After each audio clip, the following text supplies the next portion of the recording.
Halo semuanya, selamat datang di channel XTZ, channel yang secara khusus menyuguhkan alur cerita film-film misteri dari seluruh penjuru dunia. Hari ini saya akan membahas alur cerita dari film yang berjudul Ringu. Film ini mengisahkan tentang beberapa remaja yang tewas secara misterius. Karena penasaran dengan kematian misterius itu, seorang jurnalis pun mencoba menyelidiki kasus ini, di mana awalnya sang jurnalis tidak percaya akan rumor tersebut. Sampai akhirnya penyelidikannya pun berakhir dengan serangkaian teror yang mengancam nyawanya sendiri. Perhatian untuk semuanya, ini adalah video spoiler, dan bagi yang ingin melanjutkan selamat menonton. Di adegan pembuka, kita diperkenalkan kepada dua orang siswi SMA bernama Tomoko dan Masami, yang mana Masami sendiri sedang menginap di rumah Tomoko. Tapi sebelum tidur, keduanya pun kemudian membicarakan suatu hal tentang rekaman video yang direkam oleh seorang anak laki-laki di sebuah daerah bernama Izu. Rekaman itu konon akan mengutuk siapapun yang menontonnya, dan siapapun yang menonton rekaman itu akan meninggal dunia dalam kurun waktu 7 hari setelah mendapatkan telepon misterius dari seseorang. Mendengar hal itu, Tomoko lalu mengaku bahwa minggu lalu dia dan teman-temannya sempat menonton rekaman video itu, dan kemudian langsung menerima panggilan telepon misterius dari seseorang. Masami pun lalu menghubungkan semuanya dan berasumsi bahwa Tomoko mungkin saja akan mengalami nasib tragis yang serupa. Saat mereka sedang berdiskusi tentang kekhawatiran itu, mereka kemudian menerima panggilan telepon dari seseorang yang lantas membuat keduanya pun menjadi ketakutan.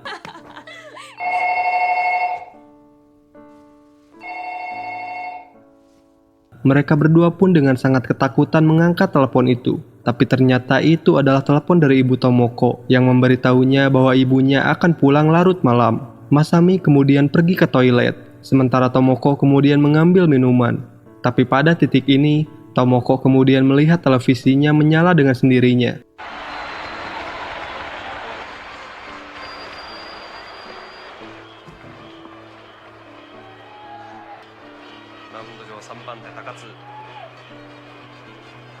Dia pun bergegas untuk segera mematikannya dan lalu kembali ke dapur. Namun, tak lama setelahnya, dia kemudian merasakan ada seseorang yang mendekatinya dari belakang.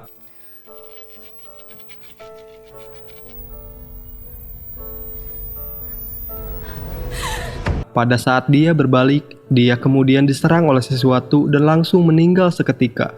Scene pun kemudian berpindah. Di sini kita diperkenalkan kepada bibi Tomoko yang bernama Reiko Asakawa. Dia adalah seorang jurnalis yang sedang melakukan wawancara dengan beberapa orang siswi SMA. Salah satu dari mereka pun lalu menceritakan tentang rekaman video yang sama seperti yang dilihat oleh Tomoko. Dia mengatakan bahwa setelah seseorang melihat rekaman itu, mereka pasti akan mendapatkan panggilan telepon misterius dari seseorang yang menandakan bahwa hidup mereka tidak akan lebih dari seminggu lagi. Merasa penasaran, Reiko pun bertanya kepada mereka tentang bukti bahwa seseorang yang meninggal sempat mendapat panggilan telepon misterius itu. Siswi itu lalu menjawab bahwa salah satu teman dan pacarnya secara tragis ditemukan tidak bernyawa di dalam mobil mereka yang sedang diparkir.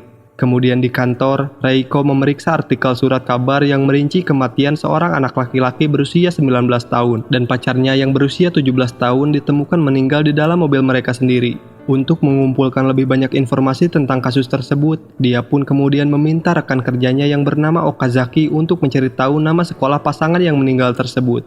Kemudian di hari yang sama, Reiko lalu menerima kabar tragis bahwa keponakannya yaitu Tomoko telah meninggal dunia secara misterius. Akhirnya Reiko pun pergi bersama anaknya yang bernama Yoichi untuk menghadiri pemakaman Tomoko. Selagi Reiko sibuk berbicara dengan kerabatnya, Yoichi pun berjalan ke lantai atas menuju ke kamar Tomoko. Dia lalu melihat sekeliling. Saat ibunya masuk ke kamar Tomoko, dia melihat Yoichi yang sedang menonton televisi dan langsung membawanya keluar. Setelah itu, Reiko lalu berbicara dengan teman-teman sekelas Tomoko. Dari mereka pun, Reiko lalu mengetahui bahwa Tomoko dan ketiga temannya yang lain telah menonton rekaman video terkutuk itu. Mereka pun secara misterius meninggal pada waktu yang sama, di malam yang sama dan dengan kondisi yang sama. ごめんなさい。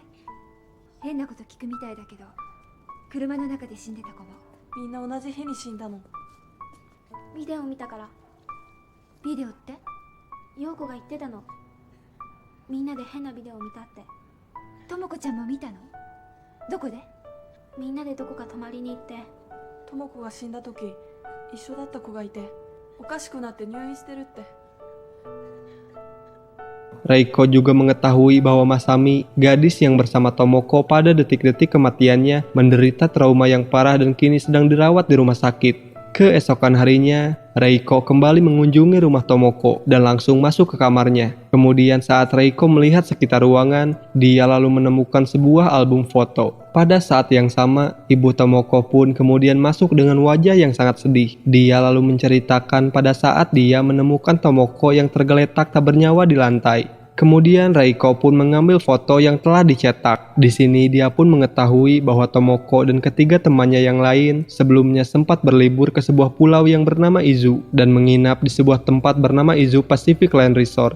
Ketika Reiko sedang melihat-lihat foto itu, dia lalu menemukan salah satu foto yang buram pada wajah salah satu temannya. Di hari yang sama juga, Reiko lalu memutuskan untuk pergi ke Pulau Izu dan mendatangi tempat di mana Tomoko dan teman-temannya sempat menginap. Dia lalu masuk ke dalam sebuah kabin bernomor B4. Reiko lalu menunjukkan foto-foto itu kepada resepsionis. Reiko lalu menanyakan apakah orang itu pernah melihat sesuatu yang janggal. Di saat itu, pandangan Reiko pun lalu tertuju pada sebuah kaset rekaman. Merasa curiga, dia pun membawa kaset tersebut ke dalam kamarnya dan langsung menonton rekaman video yang ada di dalamnya. Ternyata rekaman video itu menampilkan beberapa adegan singkat secara acak beserta dengan suara-suara lengkingan dan tampaknya tidak ada kesinambungan antara satu adegan dengan adegan yang lainnya. Video itu pun lalu diakhiri dengan memperlihatkan sebuah sumur. Tapi setelah rekaman video itu selesai, Reiko lalu melihat sesuatu di belakangnya lewat kaca televisi.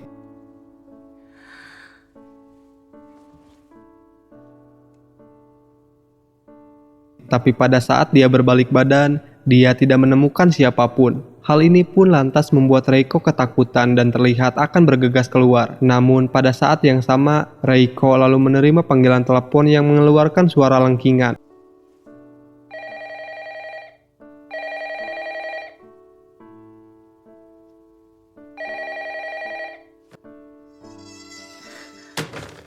Sama seperti suara yang ada di dalam video itu, Reiko pun akhirnya menjadi semakin ketakutan setelah mengalami hal-hal yang serupa seperti para korban sebelumnya. Reiko pun lantas pergi keluar dengan membawa kaset tersebut. Karena merasa percaya dan yakin bahwa kini hidupnya hanya tersisa 1 minggu lagi, Reiko pun lalu menemui seorang cenayang yang sekaligus mantan suami Reiko untuk meminta bantuan. Pria itu bernama Ryuji Takayama. Reiko lalu meminta Ryuji untuk memotret wajahnya, hanya untuk menegaskan apakah wajah di dalam fotonya akan menjadi buram atau tidak. Tapi setelah melihat hasilnya, ternyata hasil foto Reiko memang terlihat buram pada bagian wajah. Hal ini pun menunjukkan bukti lain tentang kutukan itu.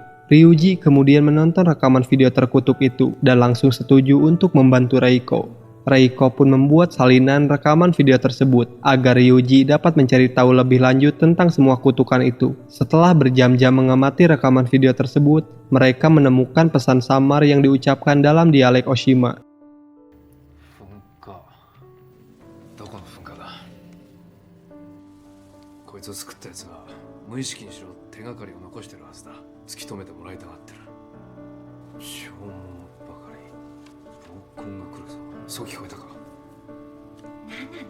Dalam upaya untuk menguraikan terjemahannya, keduanya pun berencana untuk pergi ke Pulau Oshima.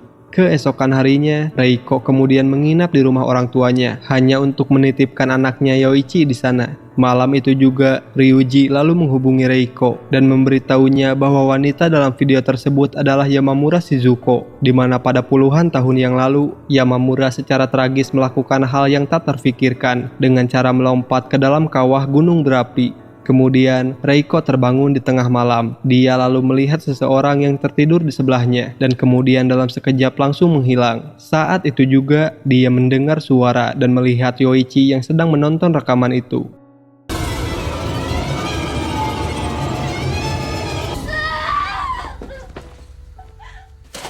Yoichi! お前が持ってきたの？どうして？ともちゃんが見ろって。Hal ini pun membuat Reiko merasa khawatir akan keselamatan Yoichi. Reiko lalu bertanya kepada Yoichi mengapa dia menonton rekaman video itu. Yoichi pun menjawab bahwa Tomoko lah yang memintanya untuk melakukan hal tersebut. Keesokan harinya, Ryuji dan Reiko pun langsung berangkat ke Pulau Oshima. Selama perjalanan, Ryuji mengatakan bahwa dia merasakan sesuatu ketika dia mengunjungi rumah Reiko, yang dia yakini itu adalah energi dari kehadiran arwah Tomoko. Setibanya di Oshima, mereka kemudian dijemput oleh seorang pria bernama Hayatsu, dan dia jugalah yang akan mengantarkan mereka berdua ke rumah mendiang Yamamura. Selama perjalanan, Reiko kemudian bertanya-tanya tentang alasan kenapa Yamamura nekat meloncat ke dalam kawah. Ryuji lalu menjelaskan bahwa pada masa itu, Yamamura dikabarkan memiliki gangguan kejiwaan. Menurut Ryuji, pada awalnya Yamamura menjadi sangat dikenal oleh masyarakat pulau karena kemampuannya yang pernah meramalkan letusan gunung berapi.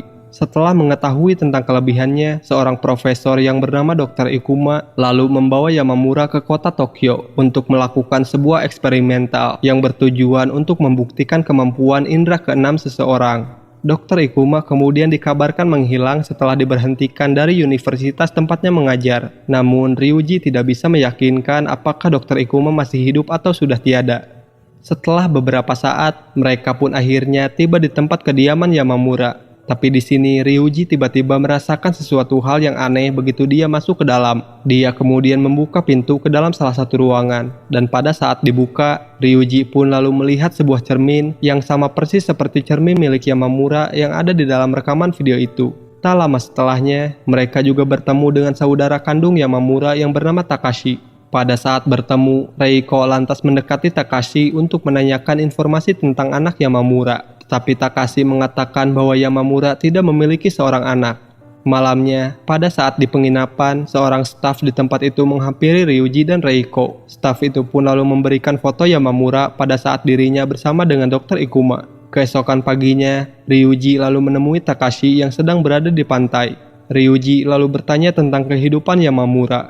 Takashi lalu menjawab bahwa Yamamura selalu duduk di pantai sambil memandangi lautan setiap hari. Di sini Ryuji juga bertanya tentang kemampuan Yamamura membaca pikiran seseorang. Tapi mendengar hal tersebut, Takashi terlihat tidak mau menjawabnya dan malah beranjak pergi. Pada titik itu, Ryuji lalu mengatakan bahwa dia juga memiliki kemampuan yang sama seperti apa yang dimiliki Yamamura. Ryuji lalu bertanya sekali lagi tentang kemungkinan bahwa Takashi lah yang sebenarnya menyebarkan rumor tentang kemampuan Yamamura. Namun di sini Takashi tetap tidak mau menjawabnya. Takashi pun sekali lagi beranjak pergi, tapi Ryuji pun sekali lagi menahannya. Pada titik ini, Ryuji malah mendapat sebuah penglihatan. Dalam penglihatannya itu, Ryuji pun mengetahui bahwa sebelum kematiannya, Yamamura menjadi sangat terkenal setelah mengadakan acara pembuktian kemampuannya di depan banyak orang. Acara itu diselenggarakan oleh Dr. Ikuma, yang mana Dr. Ikuma juga sebenarnya memiliki hubungan khusus dengan Yamamura. Ryuji juga mengetahui bahwa Takashi berusaha mendapatkan uang dari kemampuan yang dimiliki Yamamura. Pada saat pertunjukan, ternyata demonstrasi yang dilakukan Yamamura itu malah gagal, yang mana hal itu pun membuat semua orang langsung mengolok-olok Yamamura. Para penonton juga mengatakan bahwa selama ini apa yang dilakukan oleh Yamamura hanyalah trik sulap semata. Namun kemudian, salah satu penonton tiba-tiba meninggal di tempat secara misterius.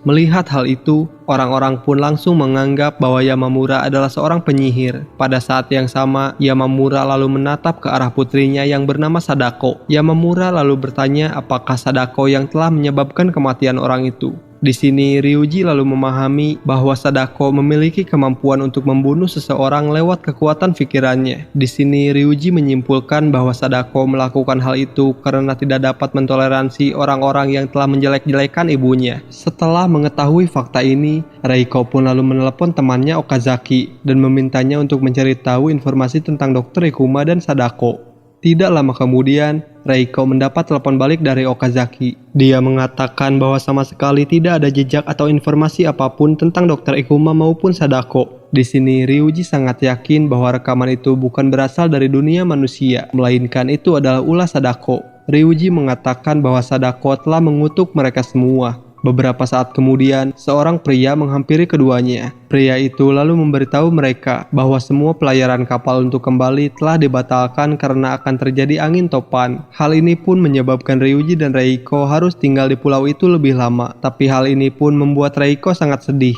Reiko percaya dan yakin bahwa dia hanya punya waktu 1 hari lagi untuk hidup dan mungkin tidak akan pernah bertemu dengan putranya lagi.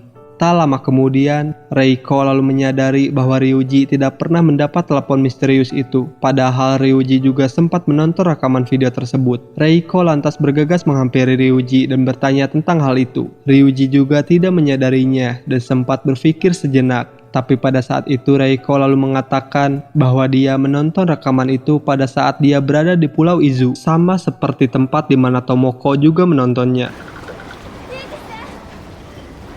私のうちの電話が鳴らなかった。電話が鳴ったのはカシメさんだけよ。博士はきっと。 Mendengar hal itu, Ryuji lalu berteori bahwa Sadako meninggal persis di tanah penginapan itu berdiri sekarang, dan hanya orang-orang yang menonton video di penginapan itu jugalah yang akan terbunuh. Karena merasa sudah tidak punya waktu lagi, keduanya pun lantas meminta Takashi untuk mengantarkan mereka ke Pulau Izu menggunakan perahunya, dan untungnya Takashi pun bersedia. Begitu mereka tiba di sana, Ryuji pun lalu membeli beberapa perlengkapan yang diperlukan sebelum akhirnya melanjutkan perjalanan menuju ke penginapan itu. Dalam perjalanan, Ryuji lalu bertanya tentang waktu pada saat Reiko menonton rekaman video itu, karena seharusnya hari ini adalah hari terakhir di mana kutukan itu berlaku. Reiko lalu menjawab bahwa dia menonton rekaman video itu pada jam 6 sore. Setibanya mereka di tujuan, mereka lalu menemukan sebuah sumur di bawah bangunan penginapan. Ketika mereka meletakkan tangan mereka di atas sumur itu, keduanya pun lalu mendapat penglihatan lain, di mana Dr. Ikuma secara tragis menyiksa Sadako dan langsung mendorongnya masuk ke dalam sumur tersebut. Setelah itu, Ryuji dan Reiko pun lantas membuka penutup sumurnya. Ryuji pun dengan cepat turun ke dasar sumur itu, di mana dia juga menemukan sisa-sisa kuku milik Sadako yang masih menempel di dinding sumur. Hal ini menunjukkan bahwa Sadako sempat berupaya untuk memanjat dari bawah sumur. Karena waktu semakin mendekati sore hari, keduanya pun langsung menguras air sumur dengan harapan dapat menemukan jasad Sadako. Ketika waktu mulai mendekati jam 6 sore, kepanikan dan kekhawatiran akan kutukan itu pun semakin menguasai pikiran Reiko, yang akhirnya menyebabkan Reiko pingsan. Ryuji pun bergegas keluar dari sumur dan lalu membangunkannya. Ryuji lalu meminta Reiko agar terus membantunya untuk menguras air sumur. Namun di sini Reiko mulai menyerah terhadap keadaannya. Ryuji lalu mengingatkan Reiko tentang anak sematawayangnya yaitu Yoichi, yang sedang menunggunya di rumah.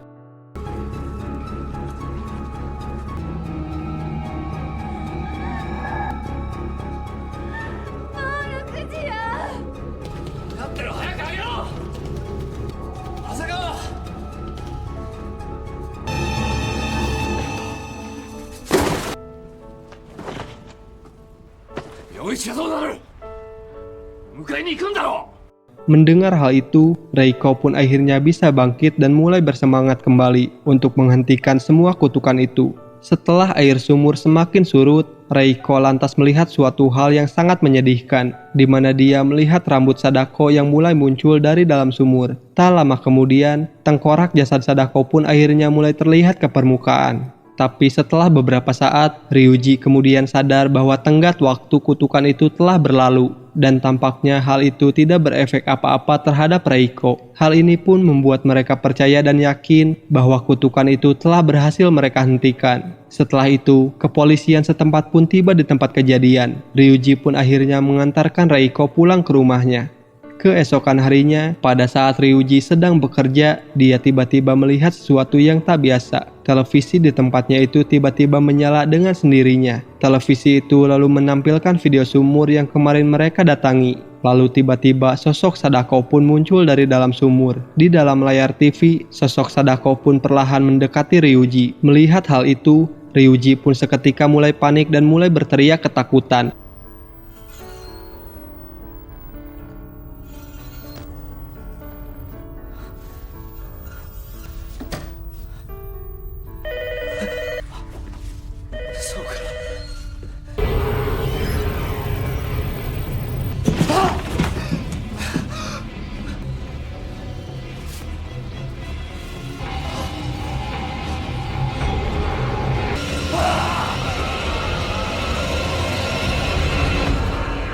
Tak lama kemudian, Ryuji pun akhirnya terbunuh secara misterius. Sementara itu, pada saat yang bersamaan, Reiko juga mencoba menghubungi Ryuji. Tapi pada titik itu, Reiko malah mendengar teriakan dan tangisan Ryuji yang terdengar sedang sekarat. Reiko pun lalu dengan cepat bergegas menemui Ryuji. Namun sekarang jenazahnya sudah dibawa oleh pihak berwajib. Sebelum kembali pulang, Reiko lalu mengambil rekaman video itu. Reiko pun lantas merasa bingung dengan kenyataan kutukan itu sepertinya telah hilang dari dirinya, tetapi tidak untuk Ryuji. Reiko lalu merenungi alasan dibalik semua kebingungan ini. Tak lama kemudian, arwah Ryuji lalu muncul di belakang Reiko melalui kaca televisi. Di saat itu, arwah Ryuji lalu menunjuk ke arah tas milik Reiko. Ketika Reiko membukanya, Reiko lalu melihat salinan rekaman video itu yang dia cetak sebelumnya. Di sini, Reiko akhirnya menyimpulkan bahwa cara sebenarnya untuk menghentikan kutukan itu adalah dengan menyalin rekaman itu dan menunjukkannya kepada orang lain selama kurun waktu 7 hari setelah menerima telepon misterius itu. Namun di sini, Reiko juga menyadari bahwa sebenarnya kutukan itu tidak akan pernah berakhir, yang mana berarti kutukan dan cara mematahkannya itu hanya akan menjadi siklus yang tidak akan pernah berakhir. Dalam pemahaman ini, Reiko lalu bergegas pergi menemui putranya Yoichi untuk menunjukkan salinan rekaman video tersebut.